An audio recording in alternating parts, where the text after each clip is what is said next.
कुछ नहीं छूटता बाप। इसलिए बार बार आपसे कह रहा हूं, 1000 बार कह लोगे अपने मन से पाप है, पर मन छोड़ेगा नहीं, क्योंकि मन को उसमें रस आ रहा है। मन को उससे श्रेष्ठ कोई रस दीजिए, तब मन छोड़ेगा वो रस जो उसे विषय से मिलता है। मन को कोई श्रेष्ठ रस दीजिए, मन को कोई गाढ़ा रस दीजिए, मन को कोई देर तक ठहरने वाला रस दीजिए, तब मन छोड़ेगा। और एक बार छोड़ा मन ने, उमा राम स्वभाव जिन जाना, ताहि तजत तिहि भाव न आना। एक बार थोड़ा परिश्रम करके सत्संग की कृपा से मन का प्रभु के स्वभाव से परिचय करा दीजिए, कैसा मेरे प्रभु का स्वभाव है। एक बार संत के स्वभाव से परिचय हो जाए आपका, एक बार सत्संग की कृपा से आपका परिचय हो जाए। रामायण का एक प्रसंग मुझे बहुत प्रिय है। जब सेतु बंधन हो रहा था और एक गिलहरी एक तिनका करके लाती थी और सेतु पर डालती थी। सिखाती है गिलहरी कि प्रभु का कार्य हो रहा हो तो जितनी सामर्थ्य हो उतनी सेवा करिए। सेवा सामर्थ्य नहीं देखती, सेवा सामर्थ्य नहीं देखती। मैं आपको स्मरण हो, मैंने पहले दिन कहा था, आपका पुरुषार्थ उसकी कोई गणना नहीं है यहां पर, लेकिन आप प्रयास करते हैं कि नहीं ईमानदारी से। आपने प्रयास किया कि नहीं? आप यहां तक आए, आपको नहीं समझ में आया, आपको नहीं समझ में आया, चिंता नहीं इस बात की, आप आए, ये बड़ी बात है। ये बड़ी बात है कि आप चल कर आए, आपने प्रयास किया समझने का।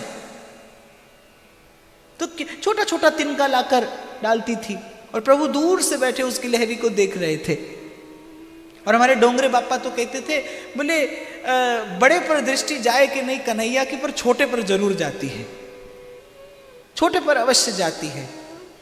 उसका नाम दीनानाथ है, दीन से उसका संबंध शाश्वत है, सनातन। दीनानाथ अनाथ का और भला भया संजोग, जो अब तारोगे नहीं मेरी हंसी करेंगे लोग। आपके द्वार से प्रभु खाली न चला जाऊं, क्योंकि इसे तासीर मोहब्बत कहूं कि निगाहे नाज लोग लेते हैं मेरा नाम तेरे नाम के साथ। संसार मुझे आपका कहकर पुकारता है, यदि अब के चला गया सब सखियन में चुनर मोरी मैली, देख हंसे नर नारी। अब की बहार चुनर मोरी रंग दे, रख ले लाज हमार। जो दिया हो प्रभु ने वही निवेदन करिए, वहीं से निवेदन करिए, वैसा ही निवेदन करिए, पर निवेदन करिए। इसलिए मैंने कहा कुछ देर प्रकृति का संग करिए। प्रकृति आपको सहज में देना सिखाएगी, सहज में देना। कैसा देना? बड़े लोग कहते हैं मांगो उसी से जो दे खुशी से और कहे ना किसी से, उससे लीजिए। और आप त्रिभुवन में दृष्टि पसार लीजिए, ऐसे देने वाले की जब बात आए तो दाता एक राम, ऐसा देने वाला एक है। और फिर प्रकृति देती है, प्रकृति आपको देना सिखाती है, बांटना सिखाती है। और आप देखो प्रकृति कितना बांटती है, समय पर भरपूर हो जाती है। समय आए फल होए, ऋतु आती है फल हो जाता है। कितना बांटती है, अनंत काल से दे रही है पर भरपूर हो जाती है। आप और मैं अनंत काल से मांग रहे हैं, आज तक याचक ही बने हुए हैं, आज तक याचना ही है हमारे पास। तो प्रभु की दृष्टि थी उस पर, नन्ही सी उस गिलहरी पर। कुछ भी पाया, कैसा भी पाया, कितना भी पाया, आपको झुकना आया कि नहीं आया? विद्या ददाति विनयम। आपकी विद्या में यदि विनम्रता नहीं है तो बोझ ढो रहे हैं आप गधे के जैसे, जैसे वो बेगार ढोता है, ऐसे ऐसे आपका ज्ञान, आपकी जानकारी बेगार है बाप। यदि आपकी विद्या ने आपको विनय नहीं दी, विनम्रता नहीं दी, गुरुजनों के सन्मुख नत होना नहीं सिखाया, अपने से छोटों के प्रति यदि आपके मन में स्नेह और करुणा नहीं है, तो आपकी विद्या बोझ है। थक जाएंगे आप एक दिन उठा उठा कर इसे। श्री डोंगरे जी महाराज सुनाते थे कि जब कन्हैया जाता है गौचारण के लिए तो ग्वाल बाल संग जाते हैं, मैया कलेऊ बांध कर देती है, और जब दोपहर को सब ग्वाल बालों के संग भोजन करते हैं कन्हैया, तो कैसी झांकी है। जो छोटे छोटे ग्वाल ग्वाल हैं उनको तो कन्हैया अपने संग बैठाता है, और जो बड़े बड़े हैं उनको थोड़ा दूर बैठने को कहता है ताकि सबको दर्शन होता रहे। तो डोंगरे बापा कहते जब तक छोटे रहोगे तब तक कन्हैया अपने पास रखेगा, जिस दिन बड़े हो जाओगे उस दिन कन्हैया दूर कर देगा। एक बार वंशी से किसी ने कहा कि अरे तू तो प्रियतम के अधरों से लगती है, उनके प्राणों का जो अमृत है, श्री कृष्ण का जो प्राणामृत है। और आप जानते हैं श्री कृष्ण के प्राणों में कौन सा अमृत है? काशी के लोगों का कम परिचय होगा, पर काशी विश्वनाथ का बड़ा गहरा परिचय है।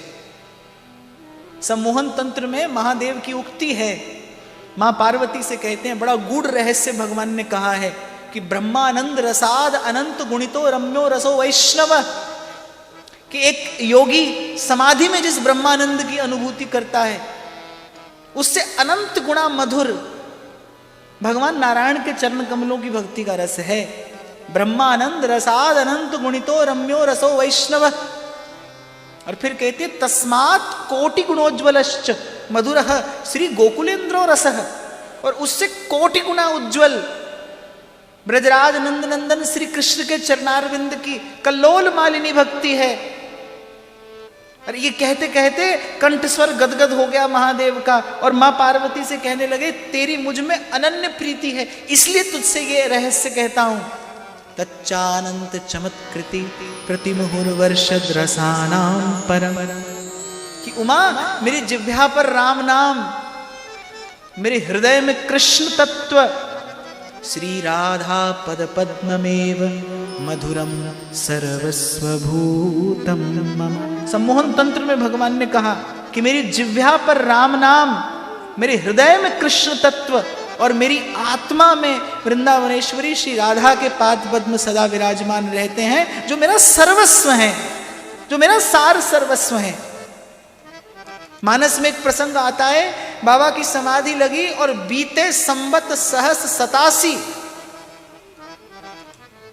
तब मां पार्वती ने पूछा आखिर किसका ध्यान करते हैं आप?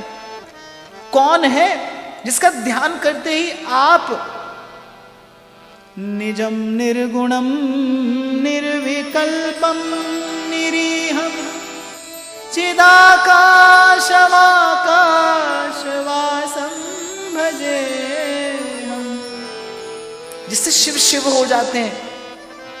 तो महादेव ने इस रहस्य का उद्घाटन किया। हालांकि मुझे ऐसे लगता है कि यदि श्रोता और वक्ता की बात आए तो महादेव जैसा न तो कोई श्रोता है और न उनके जैसा कोई वक्ता है। आदि वक्ता भगवत कथा के कोई हैं तो वो शिव हैं, और अधिकारी को देखकर कथा सुनाते हैं। ऐसा ही प्रसंग आता है जब मां पार्वती को थोड़ा संशय हो गया प्रभु के स्वरूप में, और फिर मां ने कहा कि मुझे कथा सुनाइए। तो तुलसी बाबा कहते हैं बरनत विविध पुराण इतिहासा, विश्वनाथ पहुंचे कैलासा। विविध पुराण इतिहास सुनाते रहे लेकिन भगवान की कथा नहीं सुनाई। और जब जगदम्बा ने ऐसा प्रश्न किया कि आखिर ऐसा कौन सा वो विषय है, वो ऐसा कौन सा रूप है, वो ऐसा कौन सा रस है जिसमें आप निमग्न होते हैं, और बीते संवत सहस्र 87 लगी समाधि शंभु की, तब भगवान ने इस रहस्य का उद्घाटन किया कि उमा तुम्हारी मुझ में निष्कपट प्रीति है, इसलिए तुमसे कहता हूं कि श्री राधा पद पद्ममेव मधुरम सर्वस्व भूतम मम, कि श्री राधा के पाद पद्म हैं वृंदावनेश्वरी के।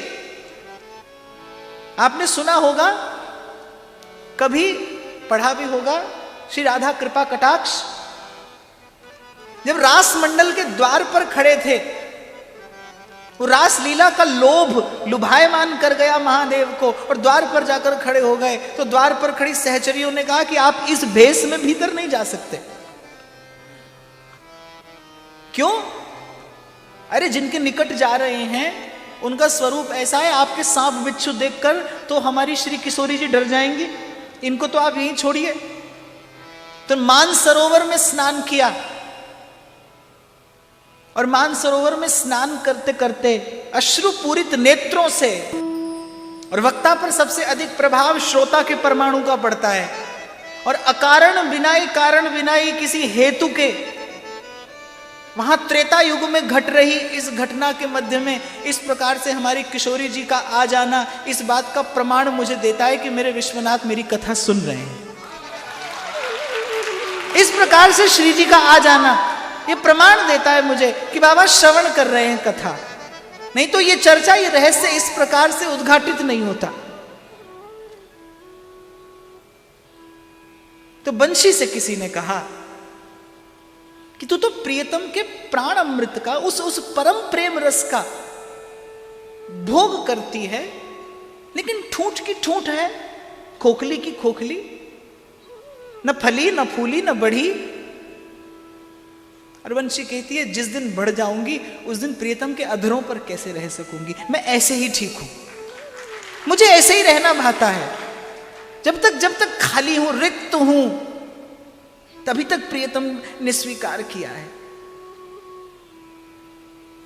श्री जी का स्मरण हुआ है, मेरे साथ 2 मिनट के लिए उनके नाम का उच्चारण कर लीजिए। राधा राधा राधा राधा